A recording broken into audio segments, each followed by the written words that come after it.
So in this video, I want to go over the example from lecture where we had false positive parity, but there was really no straightforward way to get accuracy parity, and there was no way to get both false positive parity and accuracy parity at the same time. So let's say that what we're trying to do is the same thing that the compass score is trying to do, which is to say to predict whether a defendant is going to be rearrested or not. So that kind of assumes that we have, different kinds of defendants. Some are low risk and some are high risk. So let's imagine this world where it's just a binary category where some defendants are low risk in terms of getting rearrested, so 10% chance of getting rearrested for the low risk group. For the high risk group, they have an 80% chance of being rearrested over kind of some period of time, of course. Now imagine that we have two groups of people, so two pools, right? And in one pool or group, in group A, we have a 60% portion of people who are high risk, and then a 40% portion of people who are low risk. And in fact, let's say that this is like 60 people and 40 people, so our pool is pretty small. And we have group B, and there the split is 50-50. So 50% are high risk and 50%, or just 50 people as well, because we have 100 people in total here as well, are low risk. Okay, so that is our scenario.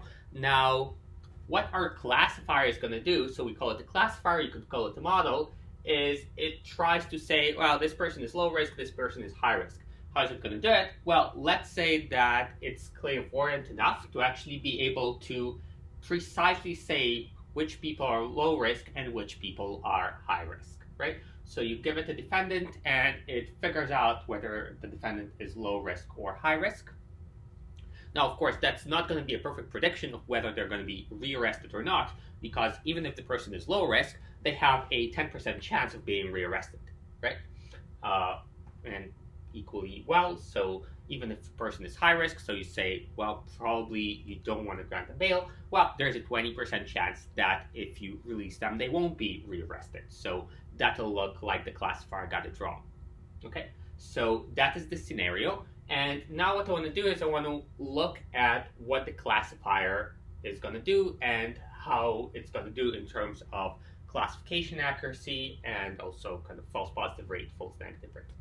Okay, so what we're going to do is we're going to feed every defendant from group A and from group B to the classifier. And the classifier, if it says positive, that means that it says high risk. And if it says negative, that means it means low risk. So let's write it down. So positive means basically will be rearrested.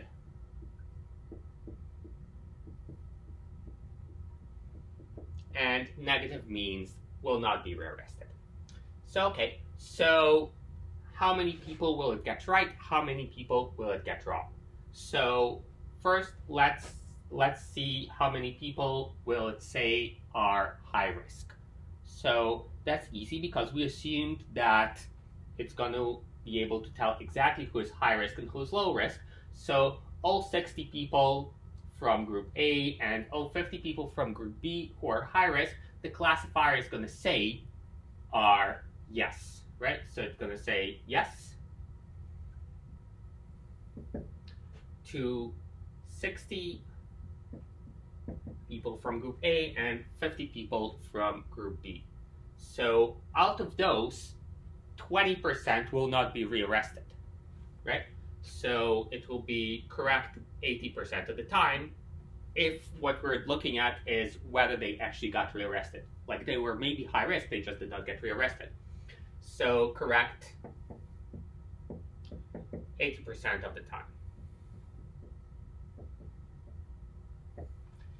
It'll say no to 40 plus 50. And so if it says no, it says basically will not be rearrested, but we know that there is a 10% chance that the low risk person is going to be rearrested, so it's going to be correct 90% of the time.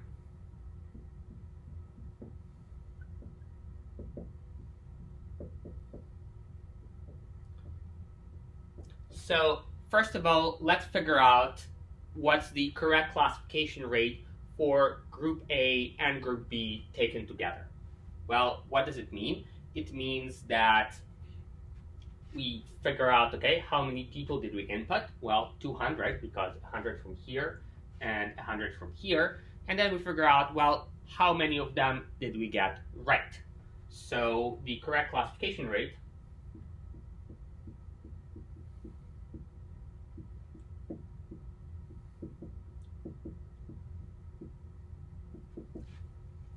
that's going to be the number of people who got right. So this would be 80% of 110. So 0.8 times 110 plus 90% of 90